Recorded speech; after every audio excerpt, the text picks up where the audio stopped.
Hai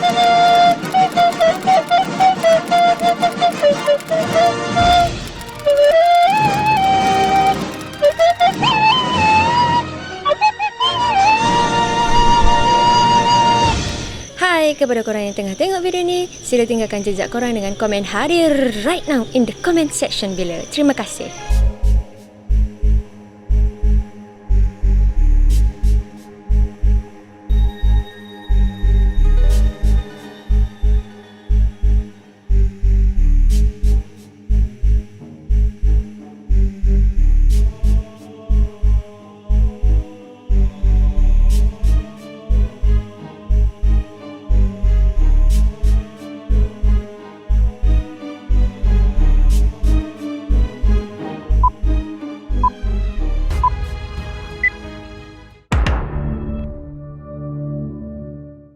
Hai, Assalamualaikum warahmatullahi wabarakatuh dan selamat sejahtera. Terima kasih masih lagi menonton channel Frankies. Terima kasih kepada yang dah subscribe dan terima kasih banyak-banyak kepada semua penyumbang super thanks. Sumbangan anda amatlah kami hargai. Dan tidak lupa sebesar-besar terima kasih juga kepada set kita, iaitu sahabat-sahabat yang dah join membership channel Frankies. Jangan lupa untuk tekan button bell supaya korang tak terlepas video-video baru kita, okay? Dan juga tekanlah button like tu. Didahulukan dengan Nini nak royak bahawasanya bulan Ogos ini adalah bulan yang hektik bagi tim Frankies. Kita orang banyak sangat-sangat hal, iaitu mengenai anak-anak lah sebenarnya. Jadi video memang agak slow. Video ni tak sepatutnya wujud pun. Tapi atas request korang, kita kehe juga buat hari ni 29 bulan 8. Berapa hari dah edit ni. Mungkin kita orang release video ni dengan video hot tak siap. Google je deh.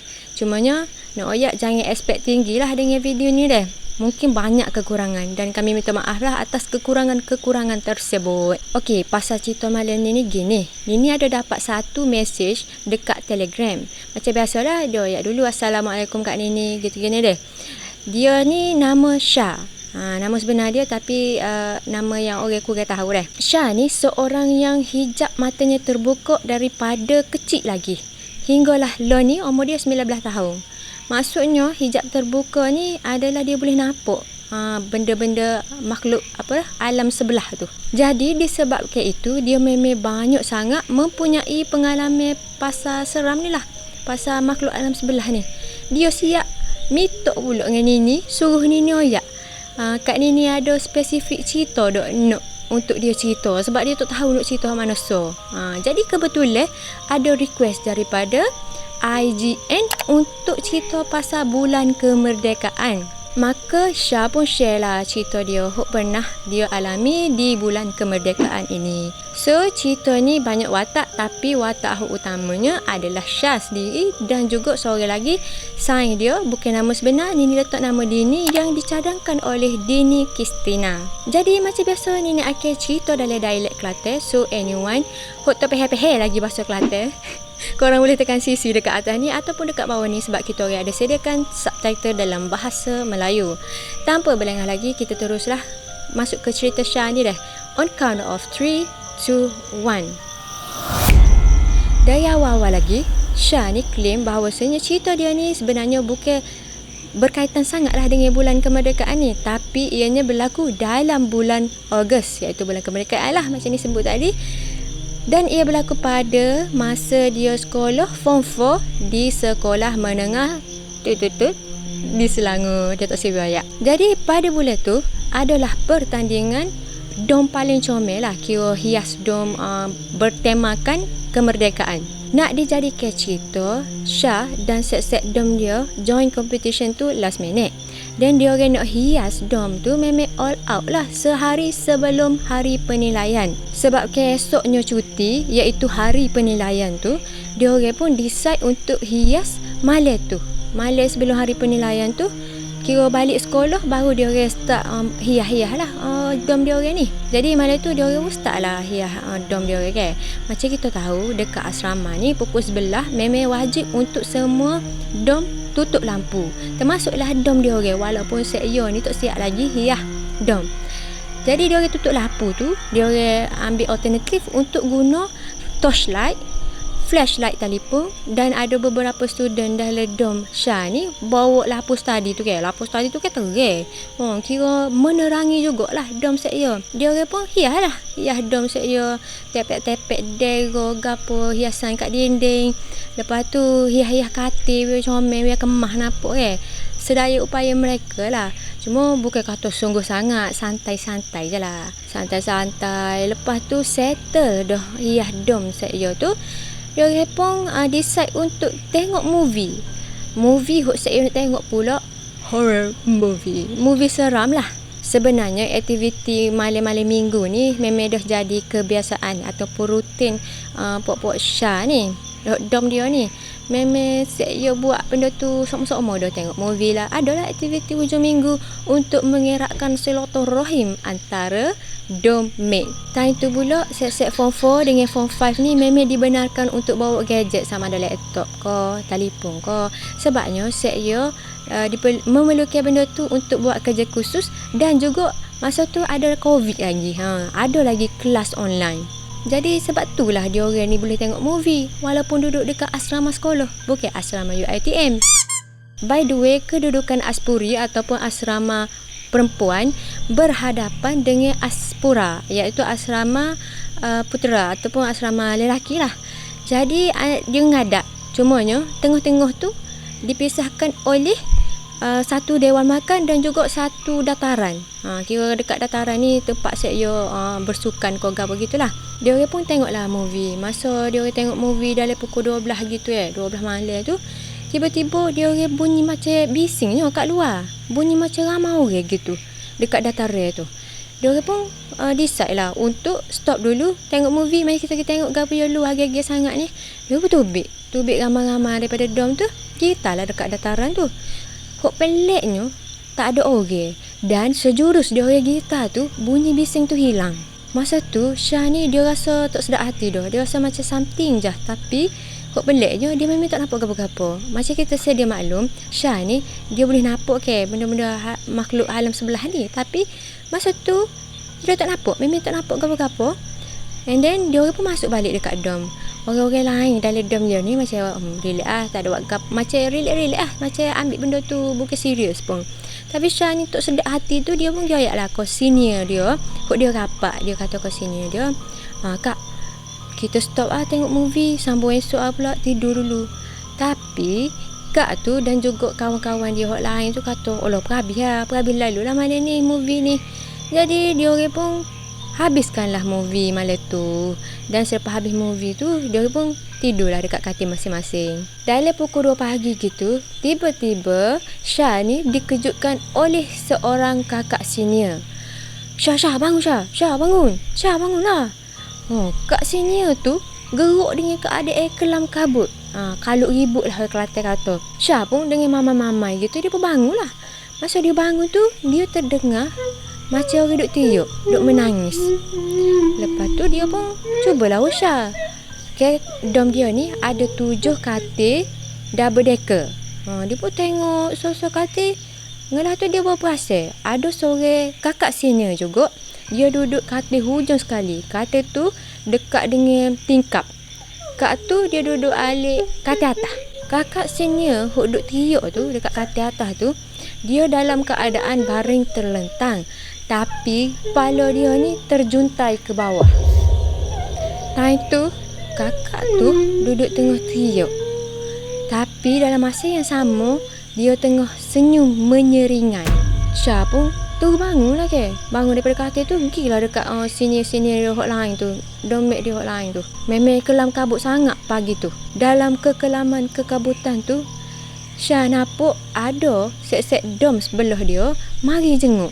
Sebabnya kakak hok menangis tu dia punya tangisan tu sangat nyaring. Memang derah sangat siapa dom sebelah tingkat bawah ke apa memang dengar.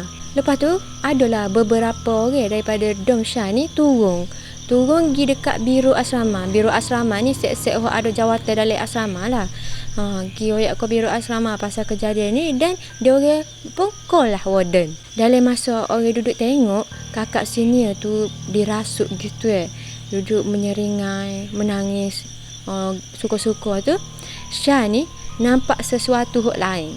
Syah nampak ada sesusuk tubuh dekat hujung katil kakak tu. Orang tu orang Tino, dia macam bidai zaman dulu gitu. Dia pakai kain sarung hok separah dada ataupun kembang gantung, lepas tu rambut dia panjang warna hitam. Kalau ikut Kesha, memang orang tu sangat-sangat cantik, tapi sayangnya tu bukan manusia. Dia orang dalam dom ni, ingat kau kakak tu seorang je kena rasuk dia. Tapi tiba-tiba ramai sangat hok kena berjangkit. Dekat-dekat dom sebelah pun ada hok duduk nepik, duduk tiak, duduk sukuh ni. Dah lah masa tu dalam pukul 2 pagi. 2 lebih gitu. Aspuri ni dipenuhi, digegarkan dengan suara-suara hok menyeramkan. Duduk bunyi ngela, bunyi jerit. Weh, seram juga. Tak lama lepas tu, akak-akak biru asrama tu pun naik dia. Dia orang pun suruhlah Syah dan juga dom sebelah ni turun pergi dekat Dewan Makan.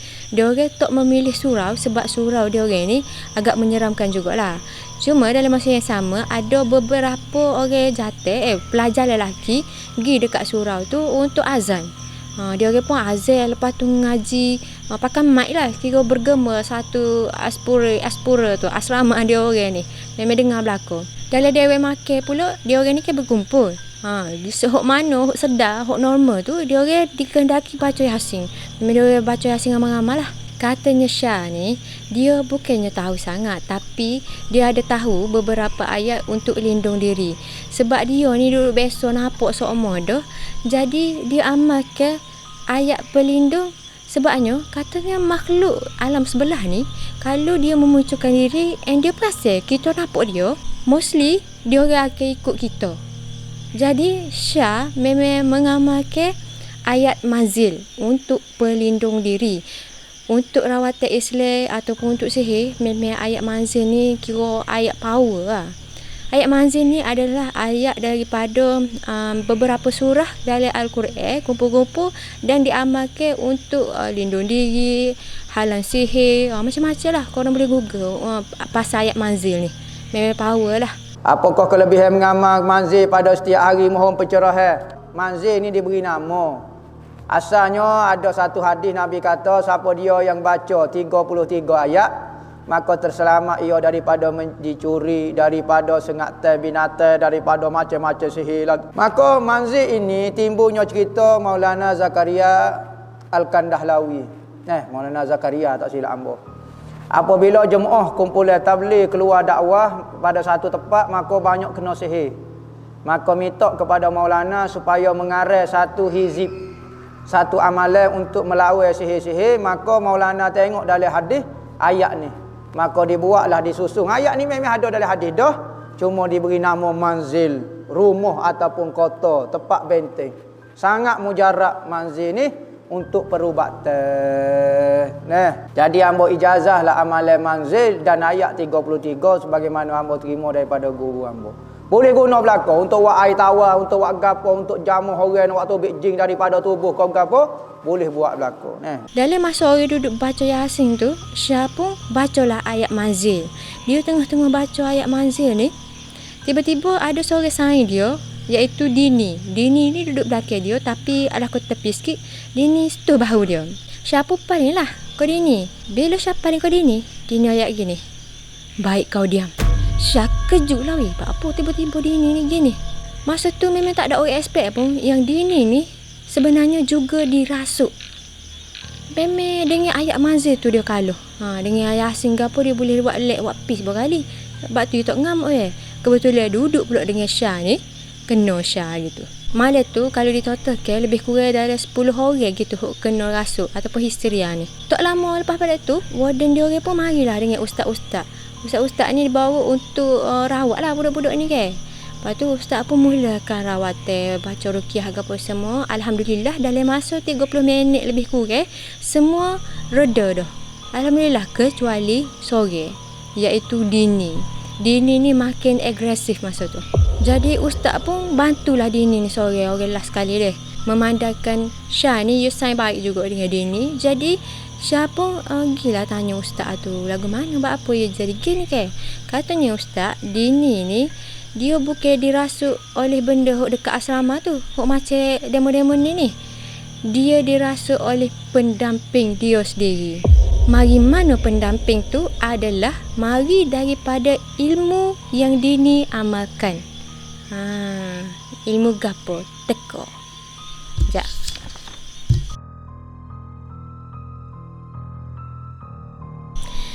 Dini ni mengamalkan ilmu persilatan. Tapi tak semestinya semua orang belajar silat ni ada pendamping ataupun ada serak-serak ilmu pelik-pelik ni ke. Tak semua gitu. Ada sesetengah. Lepas tu Dini sendiri ni dia belajar pula dekat kampung dia dengan orang-orang lama. Mungkin sebab itulah jadi ada add on sikit. Belajar silat dapat pendamping. Macam gitu. Bila Syah tahu pasal pendamping ni, Syah jadi tengok balik.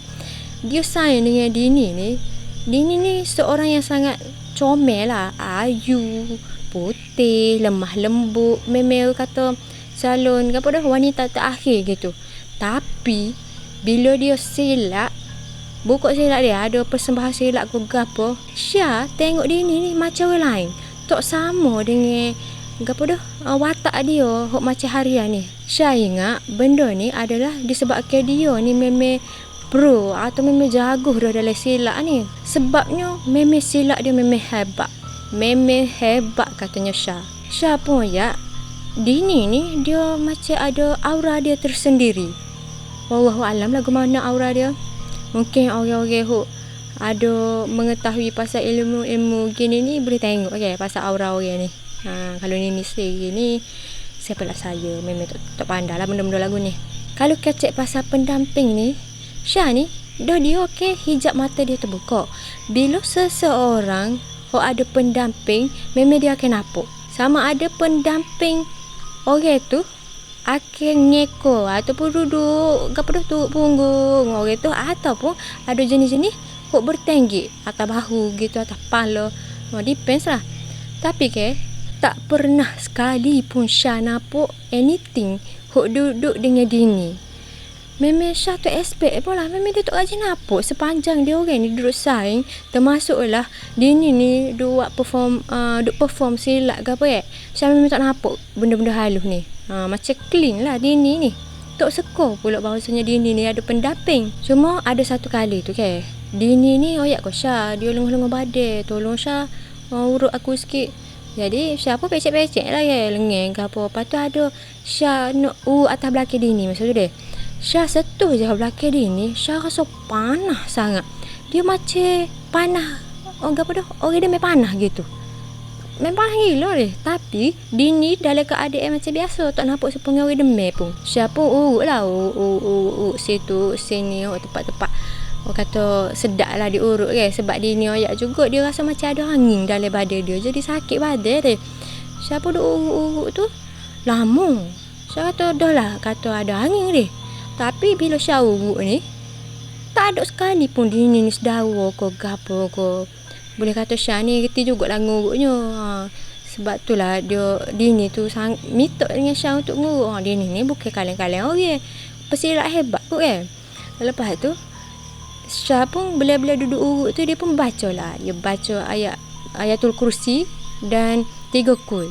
Dia duduk baca tu. Lepas pada tu selalu Dini ni dawa tak berhenti. Lepas siapa lah habis ngurut. Tapi dalam masa tu juga lepas pada Dini start dawa tu Syah pun ayat aku Dini.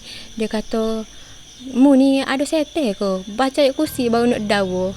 Bila-bila go lah. Tapi dalam masa sama juga Syah cuak tu, sebenarnya nervous. Lepas pada Syah habis ngurut Dini tu memang Syah kata tangan dia lenguh nak mampu.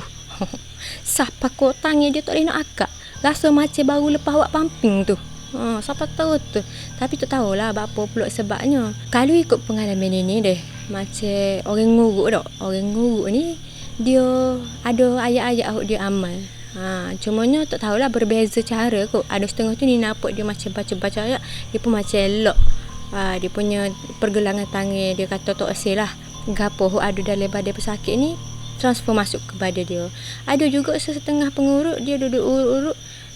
Ni rajin tu lah ni. Ni rajin ngurut lah. Saya baca-baca, lepas tu mata dawa lah. Lepas tu ada boleh detect kan hari. Dia tak, ni sakit dalam perut ni sakit dekat betis Dia boleh rasa gapo kita sakit. Ni tak tahulah, wallahu alam lah ilmu set dia nya. Cuma pasal Syah ni mungkin Syah tak ada baca gapo-gapo, tak ada gapo dah. Dia monggo tiba-tiba je nak urut, bukannya kata dia tu ke urut. Dok, nak urut saing je. Pakai no pula dengan gapo dah saing ni handal Cerita Syah ni, dia kata sendiri, dia minta maaf lah. Memang bukan berkaitan dengan merdeka sangat pun, tapi yalah berlaku pada bulan kemerdekaan. Minta maaf sangat-sangat kalau tak berapa seram. By the way, ada satu benda yang royak pasal orang Tino duduk ujung katil tu. Syah kata macam bidan zaman dulu tu Dia tu memang ada dah seumur-seumur dekat asrama. Memang lama dah duduk situ. Seumur-seumur kalau Syah tu pergi basuh kain ngesek-sek dia pukul 1, pukul 2 pagi gitu Akhir serepuk lah dengan tu. Syah sorry lah nampak. Akhir serepuk dengan bidan tu. Dia duduk jalan kembali gantung gitu dengan kain batik tu. Boleh-boleh apa panggil usap rambut. Duduk rambut gitu. Rambut dia paras bahu. Lepas tu kadang-kadang ada nampak dia duduk atas koridor. Duduk lepok gitu atas koridor. Duduk hayung-hayung kaki. Tapi memang confirmnya dia lama dah lah duduk situnya. Memang dia ada situ dah. Mungkin dia adalah penunggu asrama sekolah tersebut. Habis. Tak ingat. Ada sebenarnya ni macam wondering jugalah. Dia nak tanya si awak lah. Tak saya tanya Syah. Tu si awak tolong jawab deh. Kalau lah dalam dom tu, si bidan tu, artinya tu dia duduk berdiri di hujung katil. Duduk tengok. Apa dah? Kakak senior tu kena rasuk deh. Jadi, siapa hok rasuk kakak senior tu? Gapo function bidan tu duduk situ? Adakah dia sebenarnya tengah gapo dah counter ataupun tengah buat discussion dengan benda hok merasuk kakak senior tu? Suruh tinggal ko bab ni tempat dia ko kan ko, ataupun dia sendiri hok macam merasuk kakak senior tu ko. Cuba korang bagi pendapat korang.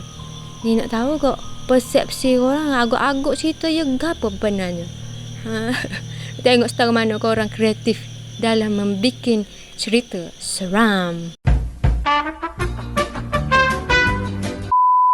Jangan lupa untuk tekan bell. Jangan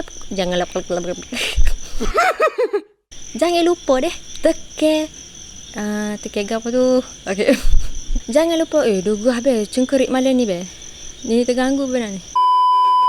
Kok banyak-banyak kekurangan dan kami dahulu juga dengan ucapan ucapan terima kasih mu. Mula. Relax kan depan ni lama dah tak buat video. Jadi disebabkan oleh itu dia mempunyai banyak sangat pengalaman yang bertentang mu. Memang kelam kabut sangat pagi tu. Dalam kekelaman kekabutan tu ada set-set dom sebelah. Mari jenguk dom kita pula dah. Bang Kari. Dalam kekelaman kekebutan. Dalam kekelaman kekebutan. Jodoh lah asal lah. Dah lah masa tu dalam pukul 2 pagi 2 pagi lebih gitu. Asapuri. Dia nampak macam dia ni orang lain lah. Mula-mula Syah ingat selama ni dia ni dia bila bersilat dia sendiri pun jadi nampak pandangan Syah pada Syah tengok kau Dini ni memang tak ada apa-apa. Tak pernah sekali pun sepanjang dia orang ni bersaing pula dah.